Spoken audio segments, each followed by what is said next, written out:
जय Jagannath. नियारा YouTube channel आध्यात्मिक क्रांतिकारी आह्वान सत्य दर्शन परिसर को आपण मानकु हार्दिक स्वागतम।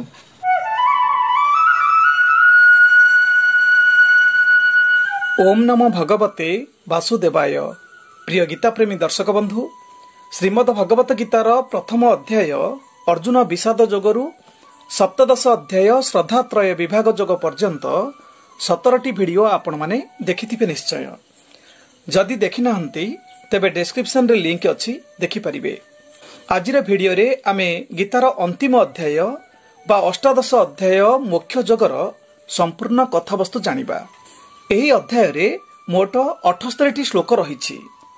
प्रत्येक श्लोक गुड़िक अत्यंत महत्वपूर्ण। तेबे आसंतु विषय भितर को जिबा। आज आपण मानक पई गीतार अंतिम अध्याय तथा अष्टादश अध्याय मोक्ष जोग।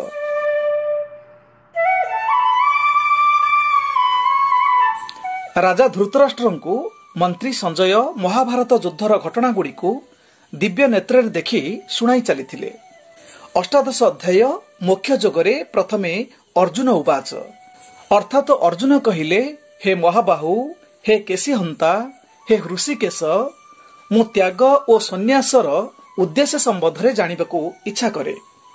श्री भगवान उवाच, श्री भगवान कहिले, कर्मफल त्याग को पंडित माने त्याग बोली कहि थांती। ज्ञानी पंडित माने सही अवस्था को संन्यास बोली कहंती। जेउ माने सकल वस्तु को त्याग करि थांती ताकू ही संन्यास कहा जाए।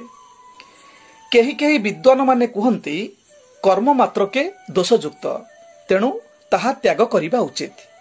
अन्य केतक ज्ञानी पुरुष कहंती कि यज्ञ, दान और तप रूपक कर्म को त्याग करिबा उचित नुहे। हे भरत वंशर श्रेष्ठ अर्जुन, वर्तमान मोठारु त्याग संबंधरे शुण।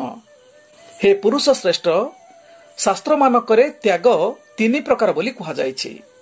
यज्ञ, दान और तपस्या कर्म को त्याग करिबा उचित नुहे, बरं ताहा अवश्य करणीय। कारण यज्ञ, दान और तप एही 3टी कर्म बुद्धिमान पुरुष मानकु पवित्र करे। तेणु हे पार्थ, आसक्ति और फल त्याग करी यज्ञ, दान, तप और कर्तव्य कर्म करिबा उचित। यह हेउछि मोर दृढ़ और उत्तम मत। कर्तव्य कर्म को केबे हेले त्याग करिबा उचित नुहे। जदि कोनोसी व्यक्ति मोहर अधीन होई कर्तव्य कर्म रे हेला करे, तेबे सही त्याग को तामस त्याग बोली कहा जाए। जहा किछि कर्म अछि सबु दुख रूप ही अटे। एपरि बुझी जदि केही शारीरिक क्लेश भय रे कर्तव्य कर्म को त्याग करि दिए, सेपरि त्याग को राजस त्याग बोली कहा जाए। एथिरे कोनोसी प्रकार त्यागर सुफल मिले नाही। हे अर्जुन, शास्त्रविहित कर्म करिबा ही कर्तव्य कर्म बोली भाबी आसक्ति और फल त्याग पूर्वक जेउ कर्म करा जाए, ताहा ही सात्विक त्याग बोली कहा जाए। सात्विक गुणयुक्त बुद्धिमान लोक दुखजनित कर्म को घृणा करती नाही कि सुखजनित कर्म रे प्रीति करती नाही। मनुष्य पक्षरे कर्मफल को त्याग करिबा कष्ट, किंतु जे कर्मफल को त्याग करिबार बाट जानी जाए, सही हेउछि प्रकृतरे त्यागी। कर्मफल त्याग करि नथिबा मनुष्य मानकर 3 प्रकार फल यथा भल, मंद और मिश्रित फल निश्चिंत भावरे परजन्म रे भोगिबाकु पड़िथाए। किंतु कर्मफल त्याग करुथिबा मनुष्य मानकर मृत्यु परजन्म सुखप्रद होइथाए। हे महाबाहु, कर्म मानकु अंत करिबार उपाय निमंते सांख्य शास्त्र रे 5टी कारण कहा जायछि। से सब भल भावरे मोठारु बुझि निय। कर्म मानकर सिद्धि पई अधिष्ठान, कर्ता, करण, चेष्टा और दैव एही 5टी जिनिस दरकार। मनुष्य मन, वाणी बा शरीर द्वारा ठीक हेउ बा भूल हेउ जेउ कर्म करे, एही 5टी हेउछि ताहार कारण। जेउ मनुष्य निजर अशुद्ध बुद्धि हेतु कर्म करिबा समय रे निजर आत्मा को कर्ता बोली भाबे, से मनुष्य प्रकृतरे मूर्ख। जेउ पुरुषर मु कर्ता बोली भाव नाही एवं जेउ पुरुष सांसारिक कर्म रे लिप्त नथाए, से मले बा मारिले ताको पाप लागे नाही। ज्ञान, ज्ञानर लक्ष्य और ज्ञानता ए हेउची कथा 3टी, जहा कर्म करिबा पई ପ୍ରେରଣା ଦିଏ।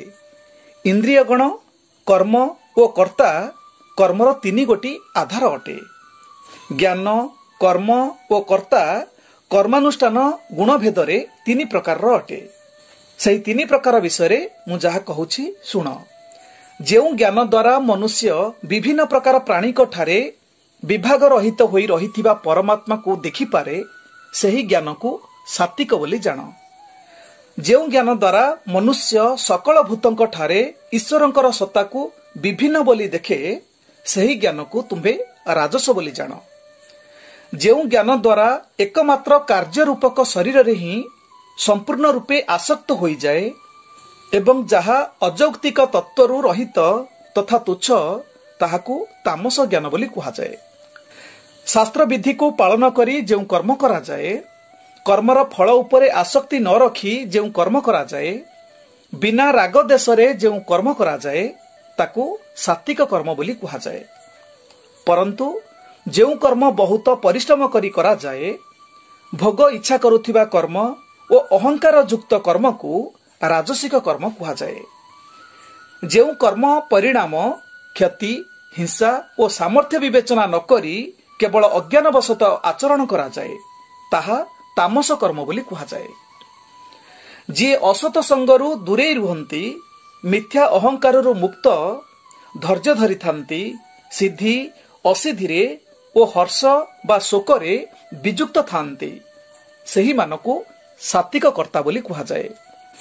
ବିଷୟାନୁରାଗୀ, କର୍ମଫଳ ଅଭିଳାଷୀ, ପରଧନ ଲୋଭୀ, ହିଂସ୍ରକ, ଶୌଚ ଓ ଆଚାର ଶୂନ୍ୟ, ଲାଭ କ୍ଷତିରେ ହର୍ଷ ଓ ଶୋକଯୁକ୍ତ କର୍ତ୍ତାକୁ ରାଜସ କର୍ତ୍ତା ବୋଲି କୁହାଯାଏ। ଯେଉଁ ଲୋକ ଅଯୁକ୍ତ, ଅଶିକ୍ଷିତ, ଅଭିମାନୀ, ଧୂର୍ତ୍ତ, ପରର ଅନିଷ୍ଟକାରୀ, ବିଷାଦଗ୍ରସ୍ତ, ଅଳସୁଆ ଓ କାର୍ଯ୍ୟଟାକୁ ଶୀଘ୍ର ନ ସାରି ପକାଇ ରଖେ, ତାକୁ ତାମସ କର୍ତ୍ତା କୁହାଯାଏ। ହେ ଧନଞ୍ଜୟ, ବୁଦ୍ଧି ଓ ଧୃତି ଗୁଣ ଅନୁସାରେ ତିନି ପ୍ରକାରର। ତାହା ସମ୍ପୂର୍ଣ୍ଣ ଭାବରେ ବିଭାଗ ପୂର୍ବକ ମୁଁ କହୁଛି, ଶୁଣ। ହେ ପୃଥାପୁତ୍ର ଅର୍ଜୁନ, ଯେଉଁ ବୁଦ୍ଧି ବଳରେ ମଣିଷ କ'ଣ କରିବା ଉଚିତ ଓ କ'ଣ କରିବା ଉଚିତ ନୁହେଁ, କାହାକୁ ଭୟ କରିବ ଆଉ କାହାକୁ ଭୟ କରିବ ନାହିଁ, ବନ୍ଧନ କ'ଣ ଓ ମୁକ୍ତି କ'ଣ, ଏସବୁ ବିଷୟ ଯାହାଦ୍ୱାରା ଜାଣିପାରେ, ତାକୁ ସାତ୍ତ୍ୱିକ ବୁଦ୍ଧି କହନ୍ତି। ହେ ଅର୍ଜୁନ, ଯେଉଁ ବୁଦ୍ଧି ବଳରେ ଧର୍ମ କ'ଣ ଅଧର୍ମ କ'ଣ ଠିକ୍ ରୂପେ ଜଣାଯାଏ ନାହିଁ, ପୁନଶ୍ଚ କାର୍ଯ୍ୟ କ'ଣ ଓ ଅକାର୍ଯ୍ୟ କ'ଣ ଠିକ୍ ରୂପେ ଜଣାଯାଏ ନାହିଁ, ସେ ପ୍ରକାର ଅସତ ବୁଦ୍ଧିକୁ ରାଜସିକ ବୁଦ୍ଧି କୁହାଯାଏ। ହେ ଅର୍ଜୁନ, ଅଜ୍ଞାନ ଦ୍ୱାରା ଆବୃତ ହୋଇଥିବା ଯେଉଁ ବୁଦ୍ଧି ଅଧର୍ମକୁ ଧର୍ମ ବୋଲି ମାନିନିଏ ତଥା ଅନ୍ୟ ସକଳ ବିଷୟକୁ ବି ଏହିପରି ବିପରୀତ ରୂପେ ଧରିନିଏ, ସେହି ବୁଦ୍ଧି ତାମସୀ ବୁଦ୍ଧି। ହେ ଅର୍ଜୁନ, ଯେଉଁ ଏକନିଷ୍ଠା ଧୃତି ଦ୍ୱାରା ମନ, ପ୍ରାଣ ଓ ଇନ୍ଦ୍ରିୟର କ୍ରିୟା ସବୁ ଧ୍ୟାନ ଯୋଗ ଦ୍ୱାରା ଅବିଚଳିତ ଭାବରେ ପରମାତ୍ମାଙ୍କଠାରେ ସ୍ଥିର ରଖାଯାଏ, ତାହା ସାତ୍ତ୍ୱିକ ଧୃତି ଅଟେ।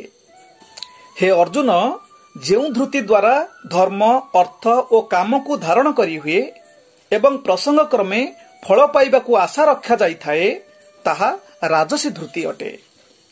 ଏବଂ ଯେଉଁ ଧୃତି ଦ୍ୱାରା ମନୁଷ୍ୟ କେବଳ ସ୍ୱପ୍ନ, ଭୟ, ଶୋକ ଓ ବିଷାଦ ଭୋଗ କରେ ଏବଂ ମାୟାଯୁକ୍ତ ହୋଇଯାଏ, ସେହି ବୁଦ୍ଧିହୀନ ଧୃତିକୁ ତାମସୀ ଧୃତି ବୋଲି କୁହାଯାଏ। ହେ ଭରତ ଶ୍ରେଷ୍ଠ, ବର୍ତ୍ତମାନ ତୁମ୍ଭେ ତିନି ପ୍ରକାର ସୁଖ କଥା ମୋଠାରୁ ଶୁଣ। ସାଧନ, ଭଜନ, ଧ୍ୟାନ ଓ ସେବାଦି ଅଭ୍ୟାସ କରିବା ଦ୍ୱାରା ଯେଉଁ ସୁଖରେ ରମଣ କରନ୍ତି ଏବଂ ଯାହାଦ୍ୱାରା ସକଳ ଦୁଃଖ ନାଶ ହୁଏ, ସେହି ଯେଉଁ ସୁଖ ଆରମ୍ଭରେ ବିଷ ପରି ଓ ଶେଷରେ ଅମୃତ ପରି ଅନୁଭବ କରି ହୁଏ, ତାକୁ ସାତ୍ତ୍ୱିକ ସୁଖ ବୋଲି ଜାଣ। ଯେଉଁ ସୁଖ ଇନ୍ଦ୍ରିୟର ସଂଯୋଗରୁ ମିଳେ, ତାହା ପ୍ରଥମେ ଅମୃତ ତୁଲ୍ୟ ସୁଖ ପରି ମନେ ହେଲେ ମଧ୍ୟ ପରିଣାମରେ ତାହା ବିଷ ତୁଲ୍ୟ ହୋଇଥାଏ। ତେଣୁ ସେହି ସୁଖକୁ ରାଜସ ସୁଖ ବୋଲି କୁହାଯାଏ। ଯେଉଁ ସୁଖକୁ ଭୋଗ କରୁଥିବା ସମୟରେ ଆତ୍ମାକୁ ମୋହ ଦ୍ୱାରା ବାନ୍ଧି ରଖେ, ନିଦ୍ରା, ଆଳସ୍ୟ ଓ ପ୍ରମାଦରୁ ମିଳୁଥିବା ସୁଖକୁ ତାମସ ସୁଖ ବୋଲି କୁହାଯାଏ। ପୃଥିବୀରେ ବା ଆକାଶରେ ବା ଦେବତାମାନଙ୍କଠାରେ କିମ୍ବା ଅନ୍ୟ ଯେଉଁଠାରେ ବି ଏପରି କୌଣସି ପ୍ରାଣୀ ବା ପଦାର୍ଥ ନାହିଁ ଯାହାକି ପ୍ରକୃତି ଦ୍ୱାରା ଉତ୍ପନ୍ନ ତିନି ଗୁଣରୁ ରହିତ ହୋଇଥାଏ। ହେ ଅର୍ଜୁନ, ବ୍ରାହ୍ମଣ, କ୍ଷତ୍ରିୟ, ବୈଶ୍ୟ ଓ ଶୂଦ୍ରମାନଙ୍କର କର୍ମ ସବୁ ସ୍ୱଭାବଜାତ ଓ ଓ ଗୁଣମାନଙ୍କ ଦ୍ୱାରା ବିଭକ୍ତ ହୋଇଅଛି। ଶାନ୍ତ ଭାବ, ଆତ୍ମସଂଯମ, ତପସ୍ୟା, ପବିତ୍ରତା, ସହିଷ୍ଣୁତା, ସାଧୁତା, ଜ୍ଞାନ, ବିଜ୍ଞାନ ଓ ଧର୍ମଭାବ ଏସବୁ ହେଉଛି ବ୍ରାହ୍ମଣମାନଙ୍କର ଗୁଣ।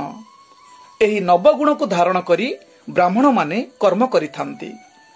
ବୀରପଣିଆ, ତେଜ, ଧୈର୍ଯ୍ୟ, ଦକ୍ଷତା ଏବଂ ଯୁଦ୍ଧରୁ ନ ପଳାଇବା, ଦାନ ଦେବା ଓ ସ୍ୱାମୀ ଭାବ ଏସବୁ ହେଉଛି କ୍ଷତ୍ରିୟମାନଙ୍କର ସ୍ୱାଭାବିକ କର୍ମ। ଚାଷ କରିବା, ଗୋରୁମାନଙ୍କୁ ପାଳନ କରିବା, ବ୍ୟବସାୟ କରିବା ଏହା ହେଉଛି ବୈଶ୍ୟମାନଙ୍କର କର୍ମ। ବ୍ରାହ୍ମଣ, କ୍ଷତ୍ରିୟ ଓ ବୈଶ୍ୟମାନଙ୍କୁ କାମରେ ସାହାଯ୍ୟ କରିବା ଓ ସେବା କରିବା ଏହା ହେଉଛି ଶୂଦ୍ରମାନଙ୍କର କର୍ମ। ମନୁଷ୍ୟ ନିଜର ଗୁଣ ଅନୁଯାୟୀ କର୍ମ କଲେ କିପରି ସିଦ୍ଧି ଲାଭ କରେ ତାହା ମଧ୍ୟ ମୋଠାରୁ ଶୁଣ।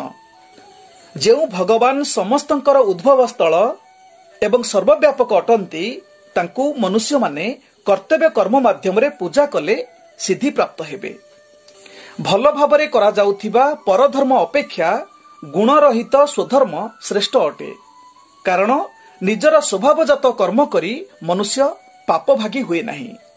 ହେ ଅର୍ଜୁନ, ନିଜର ସ୍ୱଭାବଜ କର୍ମ ଯେତେ ଦୋଷଯୁକ୍ତ ହେଲେ ମଧ୍ୟ ତାକୁ ତ୍ୟାଗ କରିବା ଉଚିତ ନୁହେଁ। କାରଣ ଅଗ୍ନି ଧୂଆଁ ଦ୍ୱାରା ଆବୃତ ହୋଇଥାଏ। ସେହିପରି ସମସ୍ତ କର୍ମ କିଛି ନା କିଛି ଦୋଷଯୁକ୍ତ ହୋଇଥାଏ। ଆସକ୍ତି ଶୂନ୍ୟ ହୋଇ କର୍ମ କରୁଥିବା ବ୍ୟକ୍ତି, ଚିତ୍ତକୁ ସଂଯତ କରି କର୍ମ କରୁଥିବା ବ୍ୟକ୍ତି, କର୍ମଫଳ ତ୍ୟାଗ କରୁଥିବା ବ୍ୟକ୍ତି ପରମ ସିଦ୍ଧି ପ୍ରାପ୍ତ ହୁଅନ୍ତି। ହେ କୁନ୍ତୀପୁତ୍ର ଅର୍ଜୁନ, ମନୁଷ୍ୟ କିପରି ଚରମ ସିଦ୍ଧି ଲାଭ କରି ବ୍ରହ୍ମକୁ ପ୍ରାପ୍ତ ହୁଏ ତାହା ମୁଁ ବର୍ତ୍ତମାନ ତୁମ୍ଭକୁ ସଂକ୍ଷେପରେ କହୁଛି, ତାହା ତୁମ୍ଭେ ମୋଠାରୁ ଶୁଣ।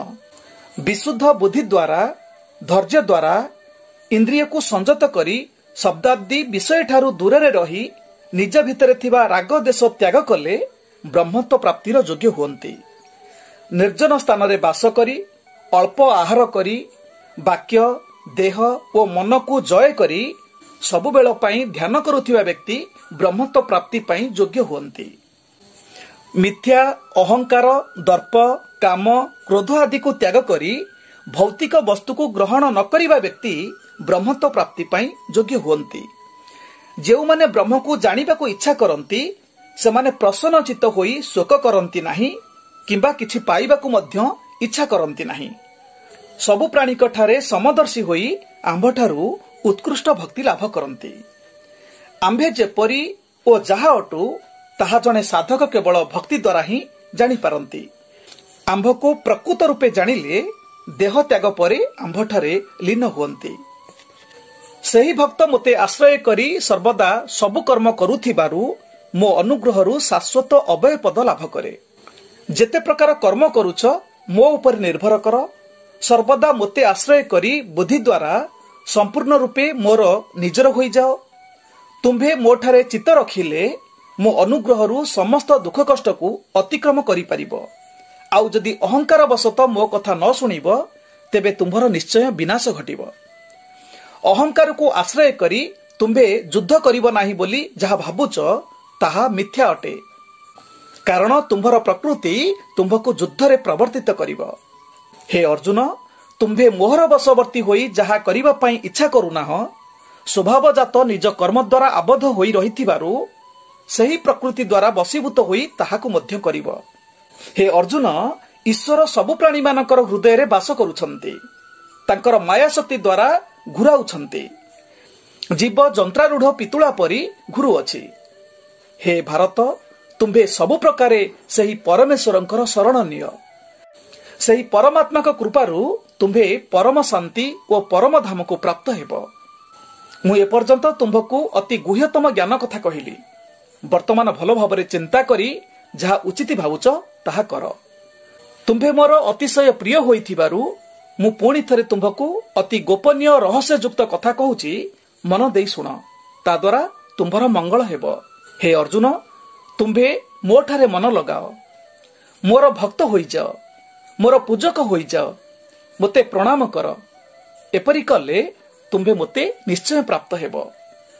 ମୁଁ ତୁମ୍ଭକୁ ସତ୍ୟ କରି କହୁଛି ଏବଂ ପ୍ରତିଜ୍ଞା କରି କହୁଛି, କାରଣ ତୁମ୍ଭେ ମୋର ଅତ୍ୟନ୍ତ ପ୍ରିୟ।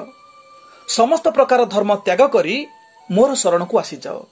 ମୁଁ ତୁମ୍ଭକୁ समस्त पापरू मुक्त करदेवी एथिरे तिले मात्र संदेह कर नाही।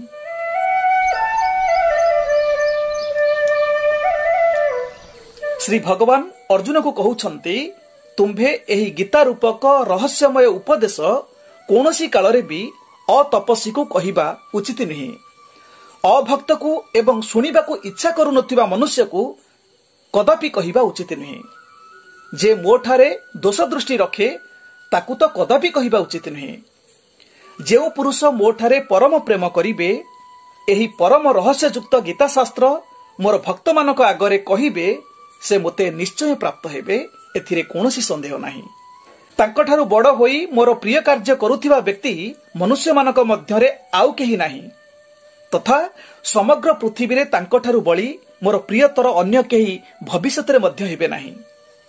जेउ पुरुष आंभ दुहिंकर एई धर्ममय संवाद रूपक गीता शास्त्र अध्ययन करिवे तांको द्वारा मध्य मु ज्ञान यज्ञ रे पूजित हेबी एहा मोर मत। जेउ व्यक्ति ईर्ष्यापरायण न होई पूर्ण श्रद्धा और विश्वासर सहित एहाकु श्रवण करे से पाप कर्मरु मुक्त होई जाए एवं पुण्य लोक माने वास करुथिबा लोक प्राप्त हुए। हे अर्जुन तुम्भे ए गीता को एकाग्र चित्तरे शुणिछ तो वर्तमान तुम्भर अज्ञान और मोह दूर हो गला तो। अर्जुन उवाच अर्जुन कहिले हे कृष्ण हे अच्युत आपणक कृपारु मोर मोह नष्ट होई गला एवं कर्तव्य ज्ञानर स्मृति लाभ होईछि संदेह दूर होईछि मु एबे स्थिर होईछि तुम्भर कथा मानि कार्य करिबी। संजय राजा धृतराष्ट्र को कहिले एही परी मु कृष्ण और अर्जुन एई दुई महात्मांकर वार्तालाप शुणिली। से संवाद एते अद्भुत जे ताहा शुणी मोर रोमांच जात हेला। श्री व्यासदेवଙ୍କ कृपारु दिव्य दृष्टि पाई मु एही परम गोपनीय जोग अर्जुन को कहूथिबा स्वयं जोगेश्वर भगवान श्रीकृष्णଙ୍କ मुखरु प्रत्यक्ष शुणिछि। हे राजन मु कृष्ण और अर्जुन को मध्यरे होइथिबा ए अद्भुत और पवित्र संवाद को जेते थर स्मरण करूछि प्रत्येक थर मु आनंद अनुभव करूछि। हे राजन श्रीहरिंकर एही अत्यंत अलौकिक रूप को स्मरण करी करी मोर चित्तरे बड़ विस्मय जात हेउछि एवं मु बारंबार हर्षित हेउछि। हे राजन जेउठारे जोगेश्वर भगवान श्रीकृष्ण अछंती एवं जेउठारे गांडीव धनु धारण करिथिबा अर्जुन अछंती सेठारे श्री विजय विभूति और अटल नीति निश्चय रहिछि एहा मोर मत।